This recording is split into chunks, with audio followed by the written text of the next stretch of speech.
Okay, here we go for the final part of that discussion of that day.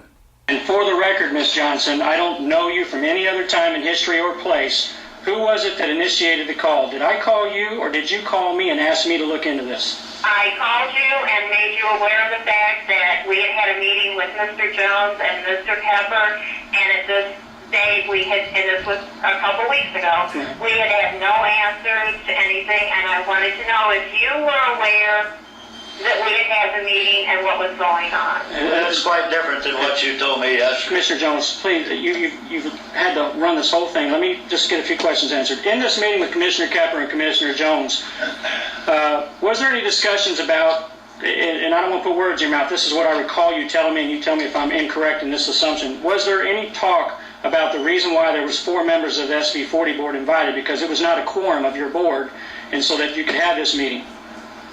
Right, we did not have a quorum of our board, was my understanding. And who was the person that orchestrated that number and for the reason of not having a quorum?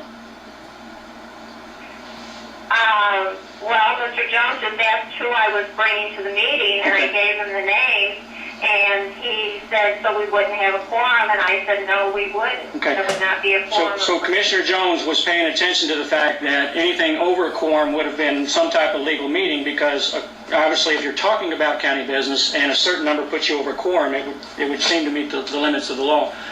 It's unfortunate Commissioner Jones didn't think about the fact that there were 2 out of 3 commissioners there. Okay. Well, Ms. Johnson, I am very sorry you got put into this. You are a citizen. You work very hard and diligently. And, you know, sometimes we have to go through a little bit of discussion and debate to get to the heart of the matter. I knew that you were telling me the truth. I knew that we were acting in the right and proper way. But it's unfortunate that Commissioner Jones wanted to challenge that. But now we know once and for all that I was not wrong. Well, I will say one other thing, if I may. At that meeting that morning, we almost lost a very valuable and long-term serving board member because of the way that Mr. Jones hollered at her before the meeting actually even got started. And that's all it was told. And she did not deserve what was said to her in the meeting. And he did eventually apologize, but it should have never happened in the first place. And even though I wasn't there, I apologize on behalf of the county commission at the last Purcell, don't apologize for me. Don't ever get involved in that. Thank you, Ms. Johnson. Arliss is an acquaintance of mine, a long-time acquaintance. And I want to see the board cooperate amongst themselves and with their suppliers. That's the entire reason. Our board is in total agreement. Every one of our board members unanimously has made every motion. First of all, to hire Tom Ludwig. Second of all, to try to get somebody else. We even tried to go out of the county and came to Purcell to get a lawyer to talk to.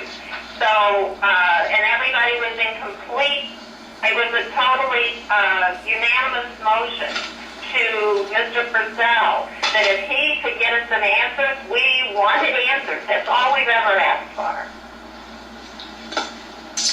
All right, thank you. Thank you.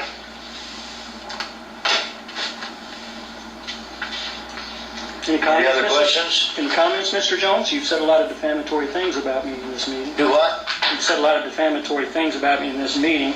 Do you have any comments to correct what you said earlier? Oh, absolutely not. Okay. Absolutely not. The only reason you're interested is to create a controversy. I am aware of that. Sir, this wouldn't even been discussed had you not tried to accuse a citizen of lying. I'm not the one that asked to make the call in an open meeting and try to have all this aired out. I'm just trying to get answers to questions. You are such a white knight. It's just unbelievable what a white knight you are. It's not hard to be a white knight when you're surrounded by black knights, that's for sure. That's for sure. I asked for that one. I said that You make it very easy. Do we have anything else to come before this board? No. We stand adjourned. And by the way, if you'd like, I can bring the audio recordings from their meetings where they accurately lay out exactly what you said in that meeting and how you threatened them. We can have it in an open meeting and we can discuss and listen to it with everybody here. You're great at recorded secret stuff, Purcell. No recorded secret anything. Gotcha. Okay, that was the final clip from that day. Now, I'm hoping that by you watching this that you've made it through all 4 video clips.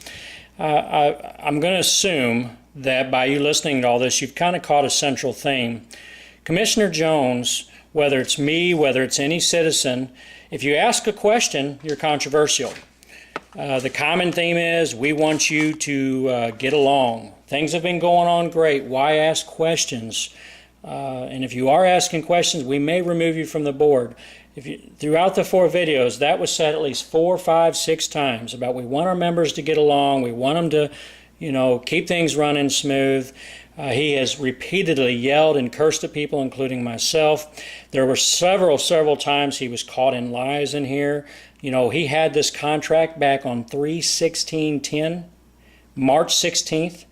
And the citizens asked for a copy of it. He refused. A month later, I go to the commission and I try to get a copy of it. And then, of course, you've seen the email where he says, what contract? Don't know anything about a contract, which we now know for a fact he had it in his hands a month before.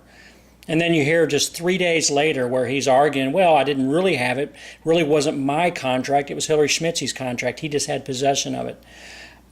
This is really damning audio. And again, Hillary Schmitzy and Gerald Jones have been controlling this board for quite some time, and it's just been recently that the board has decided to start trying to take some of these activities upon themselves and try to get some things changed and ask these hard questions. And of course, Gerald Jones and Paul Kepper refused to appoint a member that would have been an active, strong member by the name of Dale True. I made a motion to reappoint Dory Johnson and Arliss Pope in yesterday's meeting, and of course Gerald Jones declared me out of order and said they're going to accept more applicants to look at. I am certain that on June 17th they're going to try to remove those 2 individuals. And the facts are, without those 2 individuals digging up all the stuff that they've dug up, the citizens would have really missed out on a lot of opportunities. They have uncovered literally millions of dollars of property that should have been in the name of the citizens of Cape Girardeau County, and Gerald Jones wasn't going to let that happen. So again, I'm asking you, the citizens, to listen to all this audio. There's several blaring instances where it's obvious that Commissioner Jones is lying or trying to cover something up, and decide for yourself. Think about, who is the person that's controversial? They keep trying to paint me to be the one that's controversial. All I'm doing is asking questions and trying to get them to do what's right. My wife always uses the analogy, who would you rather have as your commissioner, a sleeping cat or a barking dog? Well, I'm the barking dog. I'm loyal to the citizens. I'm going to let you know when they're not doing right, and when they're trying to hurt you, I'm going to let you know, and I'm going to protect you. Not trying to be rude, but Commissioner Kepper is the sleeping cat. Commissioner Jones makes sure he's taken care of and gets everything that he wants. To this day, Commissioner Kepper has not voted against Gerald Jones one single time. That is impossible to happen unless there's some kind of fix in. So we need independent commissioners. We need independent board members. And that's why, I ran for presiding commissioner. If I am elected to presiding commissioner, there will be an independent commissioner elected to my place, and I will be in the majority, and I can promise you this stuff will not happen anymore. This type of behavior out of a presiding commissioner is unacceptable. So again, we'll be posting more videos, and of course you can always go to jpurcell.com. It's all old audio on there, but still it will illuminate you to a lot of the things that have gone on. So I appreciate you listening to all the audios, and I appreciate you spending the time to learn more about government. Thank you much.